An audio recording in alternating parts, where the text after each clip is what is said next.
In the US, street racing kills over 150 people a year. Yet, most street racers never make headlines. GhostRider did. For nearly a decade, he turned Stockholm into his personal proving ground, hitting 300 kilometers per hour through downtown traffic, while every cop in Sweden hunted him. His videos racked up 100 million views before YouTube even had a partner program. No face, no name, just a black visor and a death wish filmed in high definition. Police called him unstoppable. The internet called him a legend. But every ghost eventually runs out of road, and his ended in the most unexpected way possible. 1. The night he broke the internet. Why GhostRider became the most viral street racer before viral was even a thing. It wasn't one night, it was one tape. In 2000, a grainy VHS surfaced in Swedish bike shops, showing a rider in all black hitting speeds that shouldn't exist on public roads. No music, no commentary, just engine scream, tire smoke, and a speedometer climbing past 250 kilometers per hour through Stockholm traffic, like physics took a coffee break. The rider, anonymous. The bike, a turbocharged Suzuki Hayabusa. The attitude, absolutely unhinged. Within weeks, bootleg copies spread across Europe like a virus. Riders traded them at bike meets. Shops sold them under the counter. Online forums exploded with arguments about whether it was real or faked. Spoiler, it was real. And GhostRider knew exactly what he'd started. Here's the genius part. He didn't stop. He kept filming, kept pushing. Each tape got wilder. Wheelies at 200 kilometers per hour, lane splitting at suicidal speeds, and cops eating dust in his rear view. By 2003, his videos had migrated to early file-sharing networks, then DVDs, then YouTube. According to analytics from that era, GhostRider's footage pulled over 100 million views across platforms before most people even knew what going viral meant. He didn't just break traffic laws. He broke the internet before breaking. The internet was cool. And every view made law enforcement angrier because they couldn't catch what they couldn't identify. But the tapes left clues, small ones, the kind that pile up when you can't help but show off. How one rider's need for speed turned into the biggest manhunt in motorcycle history. 2. Why law enforcement took it personally. What happens when a street racer makes cops look like fools on camera? Most street racers get caught, pay a fine, and vanish into obscurity. GhostRider didn't just avoid capture. He filmed police failing to catch him, then sold the footage worldwide. That's not just illegal. That's humiliation with a production budget. Swedish police weren't chasing some reckless kid. They were hunting a ghost who made them look incompetent on an international stage. Every failed pursuit became evidence of their inability to stop one guy on a bike. And GhostRider kept rubbing it in. His tapes showed cruisers getting dusted on straightaways, helicopters losing him in tunnels, and roadblocks he'd already passed before they were set up. Here's what turned it personal. The videos weren't just popular with riders. They were training material for other street racers. Forums dissected his routes, his escape tactics, and how he used traffic patterns to disappear.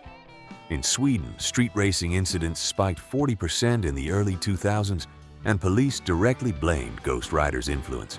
He wasn't just breaking the law, he was teaching others how to do it better. By 2005, a specialized task force was formed. Not for drugs, not for organized crime, for one rider with a camera. They studied his routes, analyzed his bikes, tracked DVD sales, and monitored online chatter. The mandate was clear. Catch him, charge him, and make an example that would kill the legend. Because as long as GhostRider stayed free, every wannabe with a sport bike thought they could be next. When the most wanted motorcycle outlaw became a full-time police obsession. 3. The bikes gave him away. How GhostRider's choice of motorcycles became his first mistake. GhostRider wasn't just fast, he was predictable. And in the world of manhunts, predictable is deadly. Every video he released featured high-performance machines that stuck out like neon signs. Turbocharged Hayabusas, modified GSXR 1000S, and custom builds that weren't exactly rolling off showroom floors. Police knew this, and they started watching. Sweden doesn't have millions of sport bikes. The registry is tight, and turbocharged Hayabusas even tighter. By cross-referencing bike registrations with known modification shops, investigators narrowed the pool fast. They tracked who bought aftermarket turbos, who had custom exhaust work done, and which mechanics were building bikes capable of the speeds GhostRider was hitting. Here's the kicker. GhostRider loved showing off his machines. Close-ups of speedometers, engine bays, custom fairings, all breadcrumbs for forensic analysts. One video showed a unique tank design. Another revealed aftermarket rear sets only available through specific European suppliers. Frame by frame, police started building a profile not of the rider, but of his garage. Why the fastest bikes in Sweden became the biggest clue in the hunt. According to Swedish police reports, they identified roughly a dozen bikes in the country that matched GhostRider's known specs. That's not a haystack anymore. That's a list. And lists get shorter when you start knocking on doors, checking garages, and asking mechanics who their most creative clients are. GhostRider thought his bikes made him untouchable. Instead, they made him trackable. And the net was tightening faster than he realized. 4. The internet became the bloodhound. How online fans accidentally help police hunt down their hero. GhostRider built his legend online, but the internet doesn't pick sides. It just collects evidence. Every forum post analyzing his videos, every fan uploading screenshots, and every Reddit thread debating his identity became an unintentional investigative database. Police didn't need to chase GhostRider through traffic anymore. They just had to follow the digital breadcrumbs his fans were dropping. Online communities obsessed over details. Frame-by-frame breakdowns revealed street signs, landmarks, and time-of-day shadows that pinpointed exact locations. Enthusiasts mapped his routes on Google Earth. Gear forums identified his helmet model, glove brand, and even the specific GoPro mount he used. What fans thought was harmless detective work was actually crowdsourced police intelligence. Swedish authorities set up monitoring teams dedicated to tracking GhostRider discussions across multiple platforms. They didn't need warrants. Everything was public. One forum user noticed a construction crane in the background of a 2006 video and matched it to a building project in central Stockholm. That single observation narrowed the timeline and location of that run to a 2-week window. When fan obsession turned into the perfect surveillance network. The irony, GhostRider's biggest supporters were his worst enemies. Fans wanted to celebrate him, decode him, and get closer to the legend. Instead, they handed police a constantly updating case file. According to Swedish cybercrime units, over 60% of their leads came from publicly available online discussions. The internet made GhostRider famous. Then, it made him findable. 5. The pursuits you never saw. The chases GhostRider never released because they didn't end well. GhostRider only showed his wins. That's how legends work. You edit out the failures, the close calls, and the moments where luck mattered more than skill. But Swedish police kept records of every pursuit, successful or not. And those files tell a very different story than the highlight reels. Between 2000 and 2008, police logged over 30 suspected GhostRider encounters. Most didn't make it into his videos because they ended badly. Near crashes, mechanical failures, or pursuits where he barely escaped. One report from 2004 describes a chase that ended when his bike overheated after a 15-minute sprint. He ditched it in a forest and disappeared on foot. That footage never surfaced. Why the unedited truth was uglier than the legend ever admitted. Here's what the tapes didn't show: the civilian cars he forced off the road, the near-miss head-on collisions, and the pedestrians who had seconds to react. Police incident reports documented multiple complaints from drivers who encountered GhostRider at speed.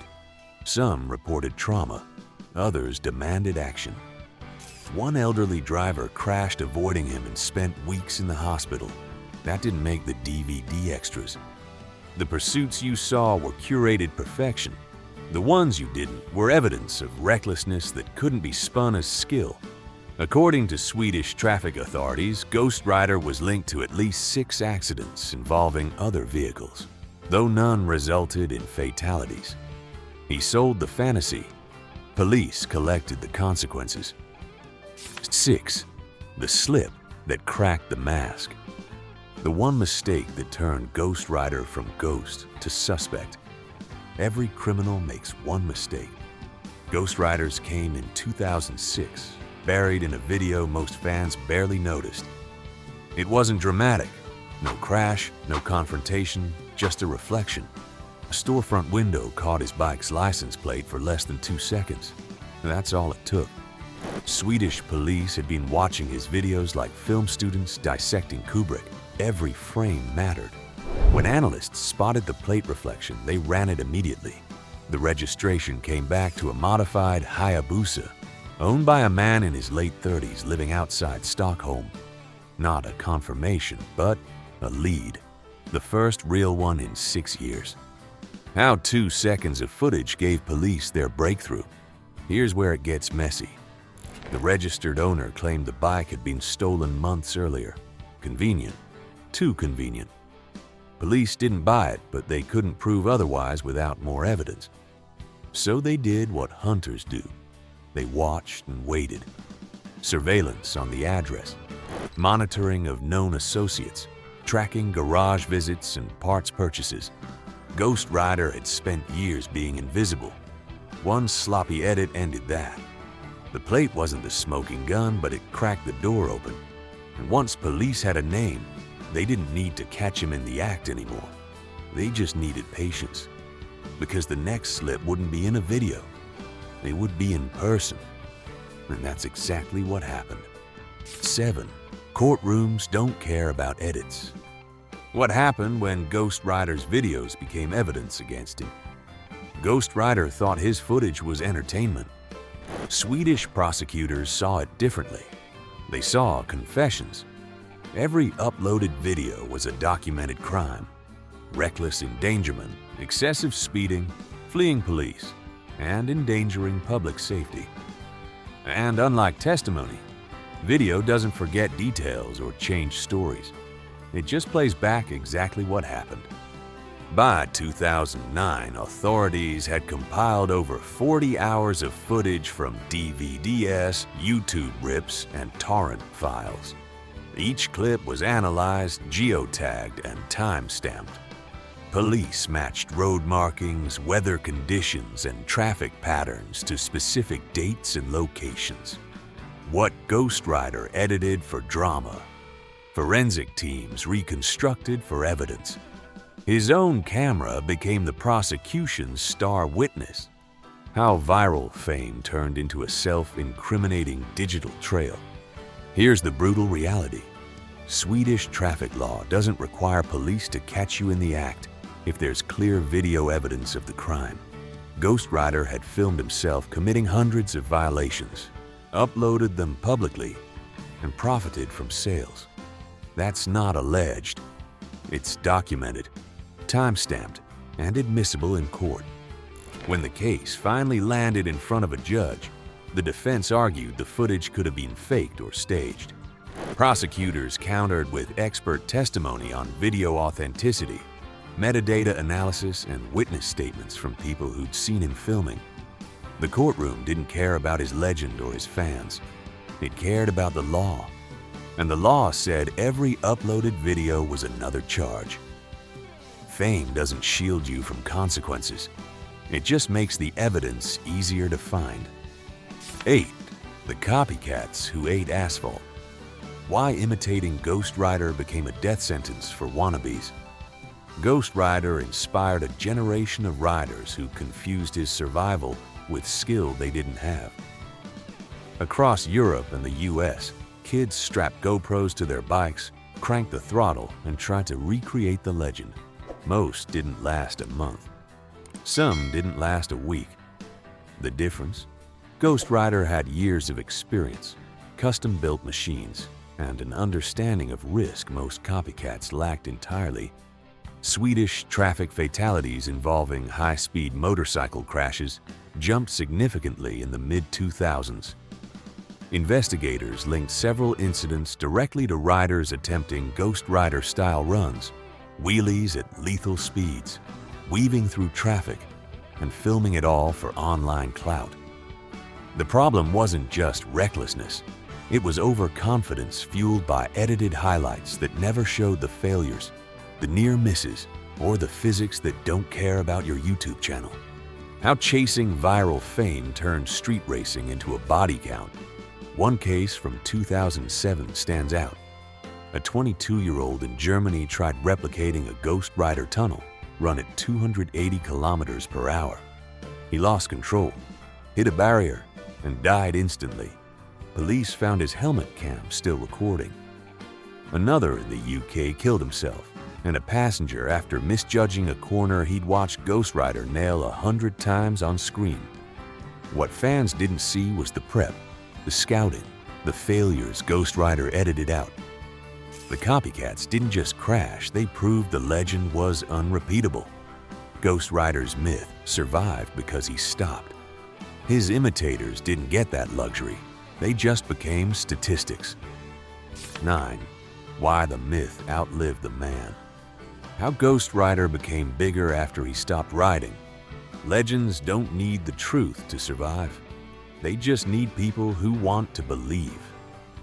Even after GhostRider's identity was exposed and legal consequences landed, the myth kept growing. Forums still debate whether he was one rider or multiple. YouTube comments argue about who really wore the helmet. New riders discover the videos every year and treat them like holy texts. The man stopped, but the ghost never died. Here's why the legend stuck. GhostRider represented something bigger than street racing. He was the fantasy of total freedom, zero consequences, and beating a system designed to catch everyone. He didn't just outrun cops. He outran reality for almost a decade.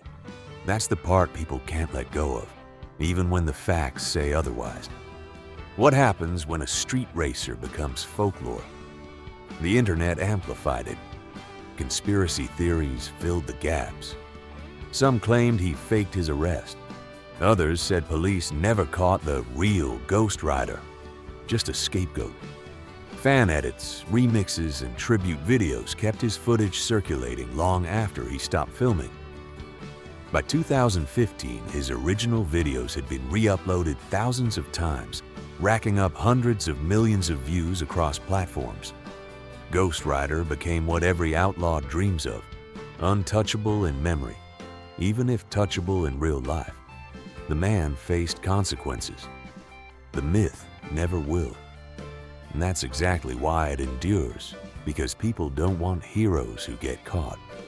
They want ghosts who vanish on their own terms. 10. The detail that ended the hunt.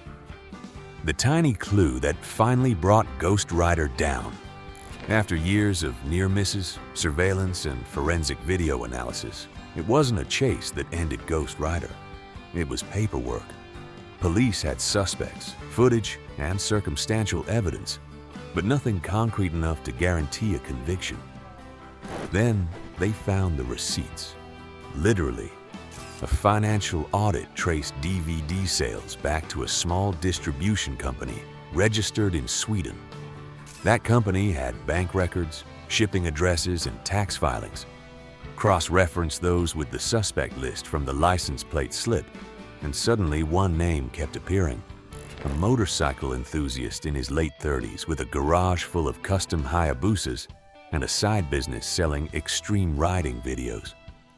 How GhostRider's own merchandise became the smoking gun. Here's the irony.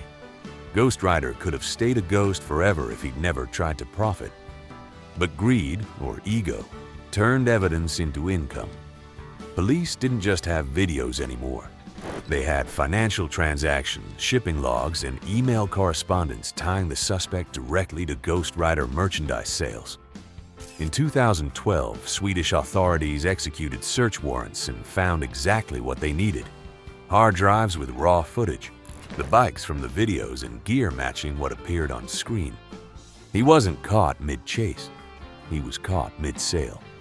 The man who spent a decade evading police on the road got taken down by an accountant with a spreadsheet. No dramatic pursuit, no last stand. Just a quiet arrest that proved even ghosts leave trails when they try to cash in. The hunt didn't end with speed. It ended with receipts. Why GhostRider's legend proves you can't outrun consequences forever. GhostRider didn't lose to speed or skill. He lost to time and evidence. The tapes that made him famous became the case files that caught him. Every wannabe who strapped on a GoPro learned the hard way. The road always collects. His myth survives because people love the fantasy of escape. But the reality, even ghosts leave footprints when they try to sell the story. If you learned something, hit subscribe for more brutal motorcycle truths nobody else will tell you. Keep the rubber on the road. The street racer who became a warning wrapped in a legend.